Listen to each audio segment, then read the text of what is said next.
Hi guys, मजा ही आ गया। पहले वीडियो को आपने प्यार दिया, इतने ज्यादा लोगों ने देखा, बहुत ही मजा आ गया। तो मैं व्यूवर्स के लिए बता दूं कि ये आईपीएल रिटेंशन का पार्ट 2 है वीडियो का। इस पहले वीडियो में पार्ट 1 में हमने IPL retention rules and 5 teams का रिटेंशन पॉसिबिलिटीज डिस्कस किया था। ये पार्ट 2 है, इसमें बचे हुए हम 5 टीम्स के पॉसिबल रिटेंशन डिस्कस करेंगे। जैसे कि पिछले वीडियो में भी थे, मेरे साथ आज है आलोक दुबे। इन्हें हम काफी वीडियोस में देख चुके होंगे अब तक, पिछले कुछ गेम शोज में, टिक टैक टो में वगैरह। और इस बार अपने साथ आईपीएल रिटेंशन रूल्स डिस्कस करने वाले हैं। तो शुरू करते हैं। हम लोग गुजरात टाइटंस की बात करते हैं। तो गुजरात टाइटंस के लिए मेरे पास 3 नाम तो बहुत इजी थे। राशिद 18 करोड़ में, गिल 14 करोड़ में और तेवातिया अनकैप्ड है 4 करोड़ में। तेवातिया बहुत हैंडी फिनिशर ऑलराउंडर है, तो 4 करोड़ बहुत ही अच्छा नंबर है उनके लिए। और बिग प्रेशर सिचुएशन में खेल लेते हैं, गुड फिनिशर। जो थर्ड ऑप्शन है 11 करोड़ वाला, उसमें मेरे पास 3 चॉइसेस है। मोहम्मद शामी, डेविड मिलर और साई सुदर्शन। मोहम्मद शामी मेरा सबसे ज़्यादा मन है, क्योंकि उनका रिसेंट फॉर्म कुछ ज़्यादा ही ज़बरदस्त रहा है। ऑफकोर्स अभी इंजर्ड चल रहे हैं, लेकिन अभी रिसेंट वर्ल्ड कप वगैरह में बहुत अच्छा परफॉर्म किया, भले वो 50 ओवर था। और अभी वो ऐसे अच्छे गुड लिमिटेड ओवर्स बॉलर की तरफ पहुंच रहे हैं। तो मेरा बहुत ज़्यादा मन है शामी का। एज उनके साइड में नहीं है, एज फिटनेस है सब, but I think qualitatively best option is Shami. उसके अलावा जो डेविड मिलर है, वो भी अच्छे फिनिशर है और लाइक फिनिशर स्लॉट्स एनीवे बहुत कम मिलते हैं, अच्छे फिनिशर के स्लॉट, इसलिए मिलर भी अच्छा ऑप्शन है। और साई सुदर्शन डेफिनेटली एक इमर्जिंग ओपनर है और लॉन्ग टर्म प्रोस्पेक्ट है। हर सीजन में 400 रन देने का वो रखते हैं, कॉन्फिडेंस देते हैं। बट अगेन, और लेकिन इन तीनों में से कोई ऐसा प्लेयर नहीं है जो 18 करोड़ लायक है कि मैं 2 को रिटेल करूँ। तो मैं एक ही को कर सकता एंड इसलिए मैं इंडियन बॉलर की तरफ जाऊंगा। और सिराज को अगर 14 में कर रहे हैं या 11 में कर रहे, तो शामी भी सेम ही है। शामी अगर ऐसे ऑप्शन में जाता है तो ऑब्वियसली 10 करोड़ के तो ऊपर हो जाएगा। तो शामी को ले लेते हैं 11 करोड़। तो मेरे 4 पिक्स ही है, तुम्हारे क्या? मेरे 4 पिक्स मोर और लेस सेम है। एक तो शुभमन गिल, राशिद खान। कौन 18 में जाएगा कौन 14 में जाएगा ये नहीं पता, क्योंकि शुभमन गिल कैप्टन है, तो हो सकता है कि शुभमन गिल 18 में जाए, राशिद 14 में जाए। बट ये दोनों श्योर शॉट रिटेन हो रहे हैं। तीसरा जो रिटेन हो रहा है is Mohammed Shami for sure, क्योंकि 11 में इंडियन पेसर मिल रहा है जो ऑल 3 फॉर्मेट खेलता है। एंड मुझे लगता है मिलर, साई सुदर्शन, इन दोनों के लिए आरटीएम यूज हो सकता है, ईदर ऑफ दिस के लिए, क्योंकि मिलर को 18 देना is too much and same goes for Sai Sudarshan 18 और 14। बट अगर इफ अपॉर्चुनिटी अराइजेस, वो आरटीएम यूज कर सकते for this 2 players, either of them. And uncapped में ऑब्वियसली तेवातिया 4 करोड़ में बहुत बढ़िया डील है, क्योंकि अगर वो ऑप्शन में गए तो वो 4 के तो ऊपर ही जा रहे हैं फॉर श्योर। तो मेरे भी 4 पिक्स तो यही रहेंगे। अच्छा, तो मैं एक बार समराइज कर देता हूँ। मेरे गुजरात टाइटंस के 4 पिक्स है, Rashid at 18, Gill at 14, Shami at 11, Tewatia at 4 crore. Alok के 4 पिक्स है, Gill and Rashid at 18 and 14 depending, Shami at 11 and Tewatia at 4, same picks. अब आते हैं नेक्स्ट टीम की तरफ, जो मुझे लगता है केकेआर की तरह ये भी कंट्रोवर्शियल रिटेंशन स्पॉट्स हो सकते हैं इसके, विच इज लास्ट ईयर की फाइनलिस्ट सनराइजर्स हैदराबाद। इतनी खराब कर रही थी उसके पहले ये टीम, और पैट कमिंस ने आके उनको फाइनल पहुंचा दिया। एंड ऑफ कोर्स उनके साथ इंडिया का डेमोलिशर ट्रेविस हेड भी था। बट देखते हैं कि आलोक दुबे किसको चूज करते हैं, यहाँ से किसको रिटर्न होना चाहिए। 2 पिक तो बहुत इजी है इनके लिए, जो इनके प्लेइंग 11 में भी ऑलवेज रहेंगे, provided they make themselves available. One is Pat Cummins. I know बहुत लोग इसके अगेंस्ट में रहेंगे कि पैट कमिंस को नहीं करना चाहिए, but the kind of leadership जो उन्होंने शो किया था last year, he took the team to final. तो पैट कमिंस एक रहेगा, और एक तो प्लेयर को कोई भूल ही नहीं सकता, क्लासेन। वो कैसा फाइनल में खेला था, ऑलमोस्ट है ना, इंडिया हार गया था। तो ये दोनों तो मेरे पिक रहेंगे।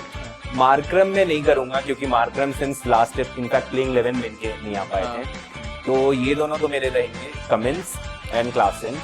अब वो 18-14 शायद हो सकता है, कैप्टन है कमिंस, ये तो उसे 18 में रख लो, क्लासेन को 14 में रख लो। और तीसरा जो इनका पिक होगा, जैसे ट्रैविस हेड है एक ऑप्शन अवेलेबल। अभी पहले मैं फॉरेनर्स का बात कर लेता। ट्रैविस हेड है, ग्लेन फिलिप्स है, बट मुझे लगता है ग्लेन फिलिप्स 11 लायक नहीं है, और वो उनके प्लेइंग 11 में भी नहीं था।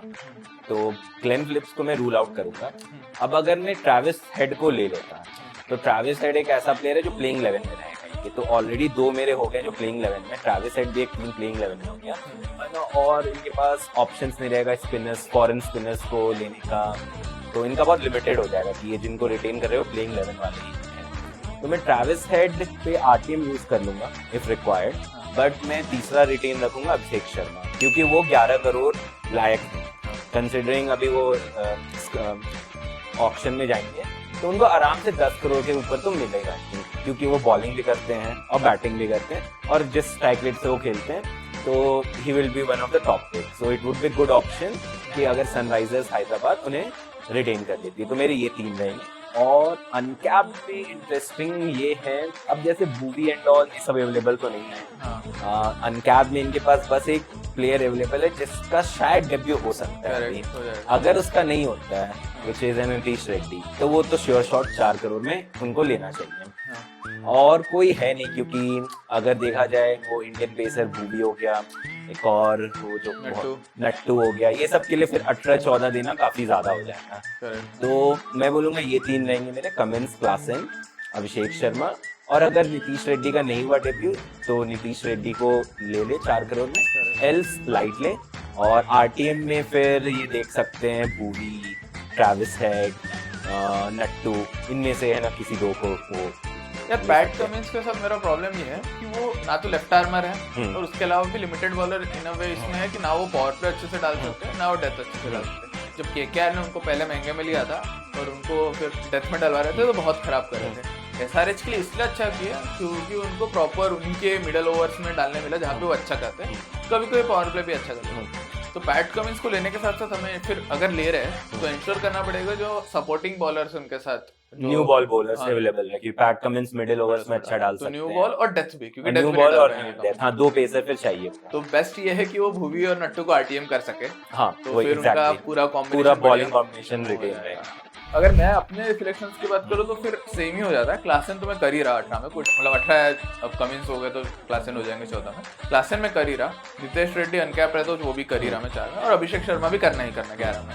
अगर कमिंस को करना है थोड़ा कॉन्फिडेंस देके कि भाई चलो कर लेगा ये और अपने बाकी बॉलर्स मिल जाएंगे, तो फिर मैं कमिंस को भी कर लूंगा। बट मतलब इतना मेरा स्ट्रॉन्ग ओपिनियन नहीं है कमिंस के लिए, बट कमिंस कैप्टन तो कमिंस को लेने से फायदा, अगर कमिंस को नहीं लेते हैं ये तो कैप्टन कोई नया लेना होगा, वो आराम से 10-12 करोड़ के ऊपर ही मिलेगा।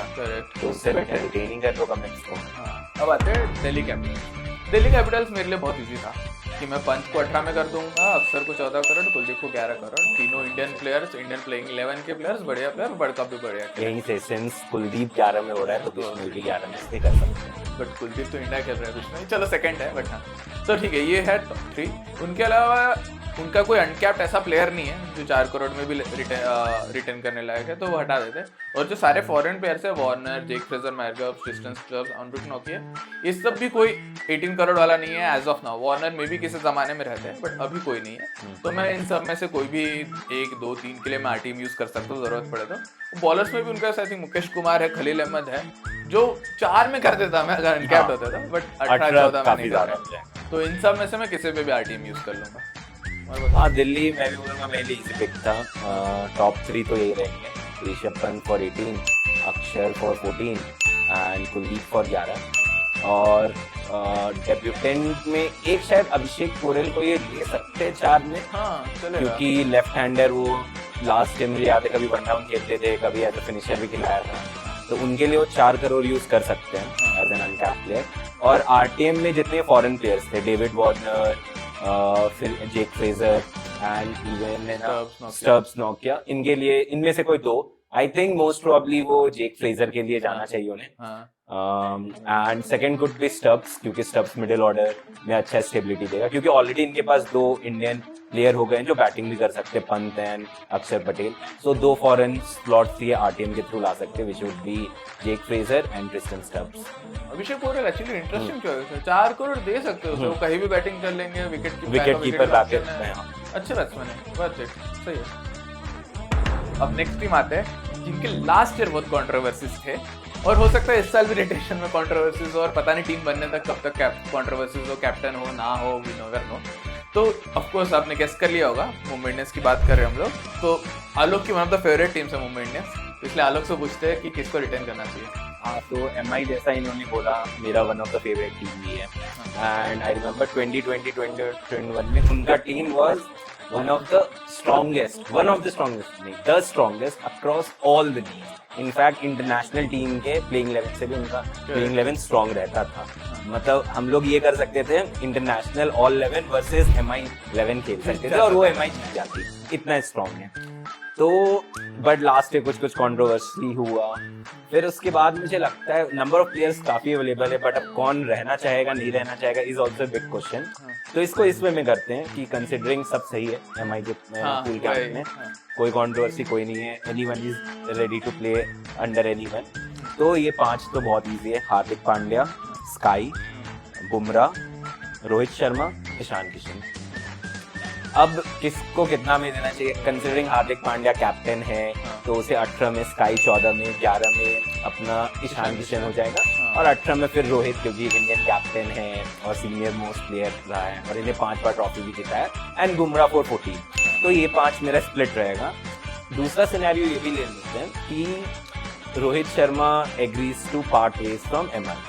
तब तो इनका इजी है कि 18, 14, 11, 18 में बुमराह आ जाएगा और वो कोई और को उसमें तो नहीं लेंगे फॉर 14. अब एक और केस हम ये ले लेते हैं कि बुमराह मुझे लगता है रह सकता है, बट शायद ये क्लैश हो सकता है. स्काई इंटरनेशनल टीम का T20 captain of India, but Hardik के अंदर उसे खेलना है. तो ये चीज के लिए अगर लेट्स अज्यूम MI अब फिर से आता है, बोलता है कि SKY is the new captain and Hardik is vice captain. I think to which Hardik might agree. ठीक है, might agree, may not also. तो उसके इसमें बस प्राइस रिवर्स हो जाएगा. SKY for 18, Hardik for 14, because Hardik जहाँ भी जाएंगे वो 12-14 लायक तो है. अरे पूरा 15-20 जाएंगे, 20 भी जा सकता है. तो इसलिए हार्दिक, अब वो पता नहीं अंदर वो क्या बात होगा. अगर ये if SKY agrees to play under Hardik, well and good. If not तो वो है ना, हार्दिक को फिर अप्रोच कर सकते हैं कि is he ready to play under और नॉट. तो बहुत सारी इफ एंड बट्स हो सकते हैं, बट कंसिडरिंग है ना आइडियल केस सिनेरियो में मेरे 5 पिक रहेंगे. Hardik Pandya, SKY, Ishan Kishan, Rohit Sharma and Jasprit Bumrah. ये 5 pick any day by any. Uncapped में इनके पास में एक बहुत इंटरेस्टिंग है. RTM ये यूज कर सकते तिलक वर्मा के लिए. वो एक अच्छा डील रहेगा, इंडियन बैट्समैन. तो RTM में शायद तिलक वर्मा के लिए यूज करते हैं, डिपेंडिंग हो क्या प्राइस उनका जाता है, बट वो देख सकते हैं. और अनकैप प्लेयर में जो प्लेयर मुझे जिन्होंने इम्प्रेस किया था, नॉट लास्ट ईयर, उसके लास्ट जब बुमराह अनअवेलेबल था, आकाश मडवाल. आकाश मडवाल. तो अनकैप में श्योर शॉट उनको इन्हें पिक कर लेना चाहिए और रिमेनिंग 5 में जो एकदम फ्रंट लाइन स्पिनर्स हैं उन्हें इनको रिटेन करना चाहिए. और RTM में तिलक वर्मा कर सकते हैं. टिम डेविड ठीक है, अगर है तो ठीक है, नहीं तो बहुत सारे फिनिशर्स मिल जाएंगे. लिविंगस्टोन मिल सकता है या कोई और भी कहीं का है ना, कोई ग्लेन फिलिप्स इनफैक्ट अच्छा डील है जो कम दाम में मिल सकता है. तो इसलिए टिम डेविड के पीछे तो मैं मेरा भी एग्जैक्टली सेम है. मतलब आलोक ने आई थिंक काफी अच्छे से समराइज कर दिया सारे पॉसिबिलिटीज. तो वही है, हार्दिक 18 करोड़, स्काई 14, ईशान किशन 11, फिर रोहित 18 और बुमराह 14 करोड़. मेरा भी सेम है. और आकाश मडवाल लास्ट ईयर अच्छा नहीं कर पाए, बट मुझे लगता है कि वो प्रोस्पेक्ट बहुत अच्छे है और बुमराह के साथ एक बढ़िया डेथ बॉलिंग पेयर बना सकते हैं. 4 करोड़ में मिल जाएंगे, रख लेना चाहिए. हो सकता है स्टार्टिंग में ना खिलाए 11 में, डिपेंडिंग ऑन फॉरेन प्लेयर्स वगैरह क्या लेते हैं, but he is very good choice to have. और स्पेशली बुमराह के एब्सेंस में 2 साल पहले बहुत ज्यादा अच्छा. और लास्ट टाइम इनफैक्ट उन्हें ज्यादा मौका भी नहीं मिला था. इनफैक्ट MI अपना प्लेइंग 11 बहुत मैचेस तक फिक्स ही नहीं कर पा रही थी, क्योंकि वो लोग हार रहे थे तो किसी को ड्रॉप कर रहे थे, किसी को ला रहे थे. करेक्ट. अब आते लास्ट टीम के अंदर. इसमें मेरे पास एक बढ़िया सरप्राइज रिटेंशन है. मतलब बहुत एक्साइटमेंट हो रही मुझे राजस्थान रॉयल्स का रिटेंशन बताने में. तो देखो, सैमसन तो मुझे करना ही है ऑफ कोर्स. पूरा राजस्थान रॉयल्स का ब्रांड वैल्यू उसके अराउंड है. इंडियन विकेट कीपर है. जायसवाल भी मुझे करना ही है. ये हो गए 2 प्लेयर. और ऑफ कोर्स बटलर वर्ल्ड का बेस्ट बैट्समैन है अभी T20 में. दी बेस्ट, मतलब टॉप 2 नहीं, टॉप 3 नहीं, दी बेस्ट बैट्समैन है. तो इसलिए मैं बटलर को करना ही चाहता हूँ और इसे मैं कर ही लेता हूँ. बट मेरे को एक ESPN क्रिकइन्फो का वीडियो बढ़िया लगा, जिसमें उन्होंने ना बटलर को नहीं किया. उन्होंने बोला सैमसन, जायसवाल और रियान पराग को कर लेते हैं. और मे भी बटलर 15 तक मिल जाए तो बढ़िया है कि भाई रियान पराग भी मिल गया, बटलर भी मिल गया. बट मुझे नहीं लगता ऐसे रियान पराग 12-13 के ऊपर जा रहे हैं. तो लेट्स गो. मतलब मैं ऐसे सैमसन को 18 करोड़, बटलर को 14 करोड़ और जायसवाल को 11 करोड़ में करूंगा।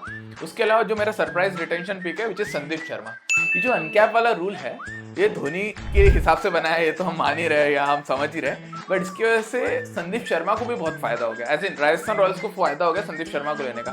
वो लास्ट मैच आई थिंक अपना 2015 में खेला है, तो उनको भी 5 साल ज़्यादा हो गए, 5 साल से ना खेले हुए, तो वो भी रिटर्न हो सकते हैं। और 4 करोड़ वर्थ तो 100% है। पावर पे डाल देते, डेथ डाल देते, बहुत ही बढ़िया।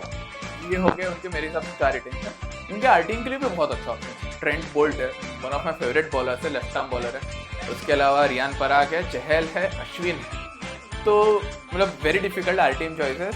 रिटेंशन चॉइसेस भी मेरे हिसाब से थोड़ा डिफिकल्ट है, एंड मे भी हो सके वो बटलर रियान पराग में थोड़ा हेजिटेट या इधर उधर कर दे, या हो सकता है दोनों नहीं करेंगे, बट विल सी।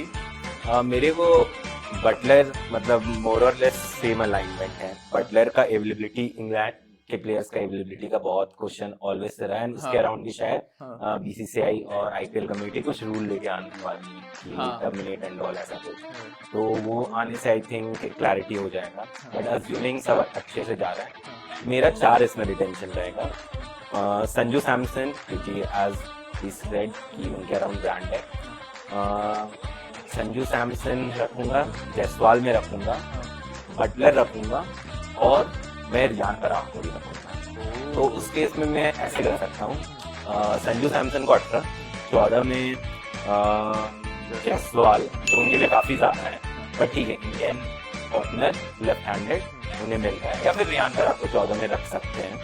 11 में फिर रियान पराग या जायसवाल, और एक और जो 18 बचा वो फिर बटलर के लिए। मतलब ये 4 हो सकता है, या फिर इनमें से हो सकता है कि रियान पराग का ना हो पाए, उनके लिए आरटीएम यूज हो, और 18, 14, 11 में संजू सैमसन, बटलर और ये आए है यशस्वी जायसवाल। तो बट अभी के लिए मैं तो ये 4 को ही पिक करता, 18, 14, 11 और 18 में, क्योंकि आरटीएम में पता नहीं कौन प्लेयर अवेलेबल है नहीं है, तो रियान पराग के लिए भी ज्यादा प्राइस लग सकता है। नहीं तो एक सिंपल क्वेश्चन कि मेरा जो रिटेंशन था was Buttler, Samson and Jaiswal, तो 18, 14, 11। तुम्हारा है बटलर, सैमसन, जायसवाल और रियान पराग 18, 14, 11, 18। क्या लगता है रियान पराग 18 करोड़ जाएगा? नहीं, बटलर और मैं नहीं वो समझा मैं, लेकिन जो प्राइस डिफरेंस है, मेरा हुआ 18 + 14 + 11 दे रहा हूँ, तुम दे रहे हो 18 + 14 + 11 + 18। अच्छा, रियान पराग का इंक्रीमेंटल वैल्यू 18 होगा, मतलब उसको 11 ही दे रहा हूँ, लेकिन इंक्रीमेंटली 18 बढ़ गया। हाँ, ये वैलिड पॉइंट है, ये वैलिड पॉइंट है। आरटीएम 2 प्लेयर के लिए यूज किया जा सकता है ना। अगर संदीप शर्मा कैप में हो रहा है तो शर्मा कैप में 18 तो नहीं जाना चाहिए, 18 फिर तो नहीं जाना चाहिए। हाँ, तो फिर क्योंकि हम वहाँ पे रजत पाटीदार, रियान पराग सिमिलर रजत पाटीदार के लिए अगर आरटीएम यूज कर रहे हो, रियान पराग का लास्ट सीजन अच्छा रहा था। हाँ। उसके पहले उनका अच्छा सीजन नहीं रहा, तो आई थिंक यही फिर 3 होना चाहिए। वैलिड पॉइंट है आपका कि बटलर, संजू सैमसन 18, 14 में कोई भी एक, और 11 में जायसवाल, ये 3 हो गए मेरे। और अनकैप में तो अनडाउटेडली संदीप शर्मा, उन्होंने काफी प्रूव किया अपने आप को। और आरटीएम में फिर हमारे पास 2 प्लेयर हो सकते हैं, तो मुझे लगता है चहल / अश्विन, बट चहल उसमें शायद हो जाए, और दूसरे में रियान पराग और बोल्ट है। तो बोल्ट का रिप्लेसमेंट, बोल्ट मुझे बहुत पसंद है, बट बोल्ट का सॉर्ट ऑफ रिप्लेसमेंट मिल सकता है, हेजलवुड मिल सकता, स्टार्क मिल सकता, तो बहुत सारे प्लेयर्स हैं। तो इसमें में मुझे लगता है रियान पराग और चहल, ये दोनों पे आरटीएम यूज होगा भाई। सही है, तो आई गेस हम इधर अलाइन कर गए with respect to Rajasthan Royals की रिटेंशन कि Buttler, Samson, Jaiswal and Sandeep Sharma हर टीम के लिए उनका चॉइसेस है। तो ये हमने काफी लंबा डिस्कशन किया रिटेंशंस के अराउंड, सारे टीम के रिटेंशंस डिस्कस किए। मुझे लगता है हम आईपीएल वाले लोग जो फाइनल रिटेंशंस करेंगे उनसे बेटर ही कर लिए। आई होप वो हमारा वीडियो देखे और फिर है ना वो कुछ है ना रिटेंशन लगाए, शायद उनके लिए ना ऊपर है ना हेल्पफुल हो सकता है। वही, आपको ऐसे कोई रिटेंशन चेंजेस करने हो, आपके कोई ओपिनियंस हो कि इस टीम को इससे रिटेन करना चाहिए, इसको नहीं करना चाहिए, रजत पाटीदार के साथ क्या करना चाहिए वगैरह वगैरह, तो आप कमेंट करके जरूर बताइए, हमें भी पढ़ने में मजा आएगा, हम भी अकॉर्डिंगली डिस्कस कर सकते हैं। बाकी उम्मीद करता हूँ आपको वीडियो में मजा आया होगा। अगर सही में अच्छा लगा तो प्लीज वीडियो को लाइक कीजिए, चैनल को सब्सक्राइब कीजिए और दोस्तों के साथ भी शेयर कर दीजिए।